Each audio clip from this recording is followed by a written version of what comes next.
corrompre les mœurs, corrompre nos esprits, corrompre nos pensées. Et ce n'est pas pour but de nous faire plaire. Quel que soit ce que le standard humain ou le standard du monde va mettre, et qu'à première vue, tu vois que c'est pour le progrès du genre humain. Comment un genre humain peut progresser dans le sens de la décroissance? On ne progresse pas dans le sens de la décroissance. C'est-à-dire que tu sors initialement, c'est l'homme et femme qui s'accouplent. Tu progresses, on dit que tu as évolué dans le progrès de la révolution au point où maintenant où l'homme peut devenir femme. C'est-à-dire qu'on est plutôt allé en dessous des animaux. C'est-à-dire que pendant que tu fais ça au champ, le porc lui-même te dit que oh, tu as le porc fait, oh, il y a que ce créateur, juste on voit les miracles ici. Et on appelle ça évolution. Et voilà ce qu'on veut nous imposer dans les éducations. L'heure arrive, on va prendre position. Amen. Je vous le dis, l'heure arrive, on va prendre position. Amen. Amen. On va prendre position. Je me suis mis à droite marquette en 2015 quand j'ai enseigné ça, c'est 5 ans plus tard. Certains sont venus me dire que j'avais raison par rapport à... En 2010, non, c'est en 2008, j'ai commencé à concevoir le programme d'école pour les croyants. Parce qu'il y avait dit qu'il y a un temps où les vrais croyants vont sortir les enfants des écoles institutionnelles.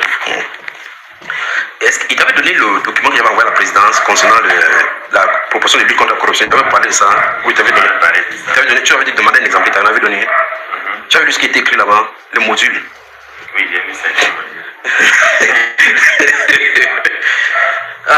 Moi, je sais qu'il vient un moment où les vrais croyants vont sortir les enfants de cette poubelle-là.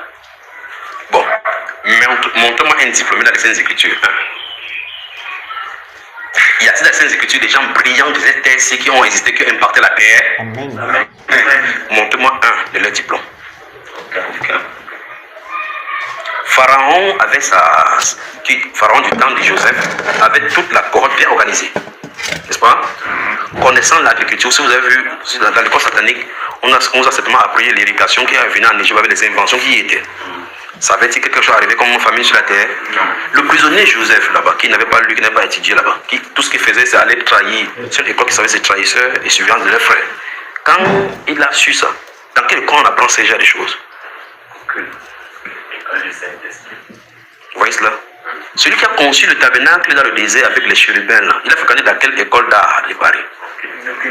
Où est-ce qu'il a eu l'art de sculpter comme ça? Descendu du ciel. On a un problème. On a un problème. D'accord? Alors on dit que le Dieu de ces siècles, restons sur ces... Vous permettez qu'il parle, il parle profondément. Amen. On dit le Dieu de ces siècles. Donc ça veut dire que si c'est le Dieu de ces siècles, c'est tout ce qu'il fait, il veut qu'on l'adore au travers de cela. Parce que Dieu lui m'a commandé que toute sa création, toute la créature l'adore. On dit que les ondées, même les damans dans les champs chantent et louent le Seigneur. Satan veut ça. Donc toute découverte technologique que vous voyez dans les prouesses humaines, quand vous appréciez ça, vous en allez l'adorer. Vous n'adorez pas le technicien qui a fait, hein, parce que quelqu'un lui a inspiré. Quelqu'un lui a inspiré, c'est lui que vous adorez. Le Dieu de ces siècles. Donc le Dieu de ces siècles, c'est dans un royaume. Et un royaume, c'est un système. C'est pour ça que vous allez voir chaque fois, dans les Saintes Écritures, c'est le royaume de Dieu est proche. Donc, ça dit nous ne sommes pas dans son royaume. Nous sommes dans un autre royaume, composé par des différents compartiments de cette divinité-là. Donc, en fin de compte, mon cher, on est gouverné par les principes d'un certain royaume.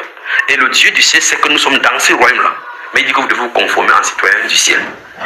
Donc, notre parole, c'est-à-dire la parole par laquelle nous avons été engendrés, la Bible nous enseigne donc dans ces contextes que la seule façon d'échapper au système de cette siècle-ci, c'est de se cacher dans la parole. La seule.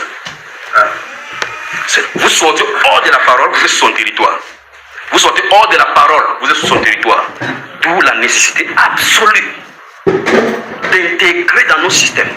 Quand il parle de système, c'est-à-dire que notre système vitaux, c'est-à-dire dans notre cœur, notre être, que tu respires parole, tu regardes parole, tu dors parole, tu parles parole. Quand tu t'exprimes, que ce soit la parole. Si tu es entouré de cette façon-ci, on dit donc que le Seigneur Jésus-Christ est ton bouclier. Amen. Tu as donc ce qu'on appelle l'épée de l'esprit. L'épée de l'esprit. Donc c'est ce qui a été donné pour qu'on puisse tenir compte de ce royaume-ci. Regardez là, regardez, on n'a pas dit qu'il a mis le voile dans un endroit, il est dans l'intelligence. Dans l'intelligence. Dans l'intelligence. Prenez le temps seulement d'étudier ce que vous appelez la mythologie. Quand vous lisez Genèse chapitre 6, on dit que ce sont ces géants-ci qui furent fameux dans l'Antiquité. Les géants-ci qui furent fameux dans l'Antiquité sont ceux qui sont venus corrompre le genre humain. Quand vous allez maintenant dans l'histoire, on dit que ce sont les mythes. Écoutez-moi le mot. Que ce sont les mythes, c'est la mythologie, dans la mythologie égyptienne, dans la mythologie gréco-romaine. C'est pour dire que c'est une histoire, on appelle ça en anglais tales, que ce sont les histoires comme ça, que ça n'a jamais existé. La Bible dit que ça a existé. Ça a existé. Vous lisez la Bible, on dit que cet ange, ce qui est sorti là-bas, ils avaient, ces milliards d'anges qui sont sortis dans la puissance des ténèbres, avaient au-dessus de Abaddon en hébreu, Apollyon en grec. Apollyon en grec. Qu'on appelle Apollyon en grec. Donc les Grecs connaissaient un être qu'on appelle Apollyon. Jean le voit sortir de l'enfer avec les démons. On veut vous faire croire que si tu entends Apollyon aujourd'hui, là, c'est des mythes. Pour quelqu'un dit que tu vas lire la Bible. Mais tu lis ça comme ça. Comme ça. Ceux qui sont en ligne ne veulent pas savoir comment on lit ça comme ça. Mais ils comprennent que c'est comme ça. Alors, il dit Apollyon. Il avait derrière lui des milliards et des milliards. Apollyon. Mais regarde le point. Cette terre, ce qu'on appelle Apollyon. Allez maintenant en Grèce. Vous avez entendu les Zeus. Vous avez entendu telle personne. On dit c'est quoi Zeus? Regardez la Bible. La Bible dit que Paul, dans Actes chapitre 14, quand il a fait sortir le pied de cet homme, lève-toi sur tes pieds, se lever. Qu'est-ce qu'ils ont dit? Sous la forme. Donc ils s'attendaient que Dieu vienne faire chair. Ils connaissaient qu'il y a une histoire qui dit que Dieu va faire chair. Ça c'est dans la Bible. Ils ont appelé Paul. L'autre, parce que c'est lui qui il connaissait cela. Alors la question c'est nous maintenant, on connaît ça parce qu'on a mis dans la parole. Rentrons en arrière. Avant que Paul ne parle, va faire ça. Donc ils ont cet enseignement-ci. D'où ça les venait. Et ils s'attendaient à ça parce qu'ils sont allés pour sacrifier. Vous voyez, l'adoration à cause de cet acte. Ils s'attendaient. Donc ils attendaient dans l'espérance de leur vie. Ils attendaient qu'une divinité vienne. Parce qu'ils le savaient déjà. Vous voyez. Quand Paul se promène dans le chapitre 17, il dit que j'ai vu, en considérant les objets de votre dévotion. De leur, quand tu te lèves maintenant, tu fais la dévotion matinale. Eux faisaient la dévotion partout dans la rue. Donc c'est quand tu regardes ça, monument de la réunification, monument de les dévotions camerounaises. Allons-y, vous avez peur, je dis mes frères. Dis dévotion camerounaise. Que statue Charles Atangana, dit dévotion camerounaise. Dévotion camerounaise. Douala Mangapel. Une statue de la réunification. Dévotion camerounaise. Très bien. Tout est fait à Paris. Vous commencez à comprendre? Donc, on a modernisé les démons pour que l'adoration soit sucrée, pour que ça soit touristique. Tout est fait. L'obélisque.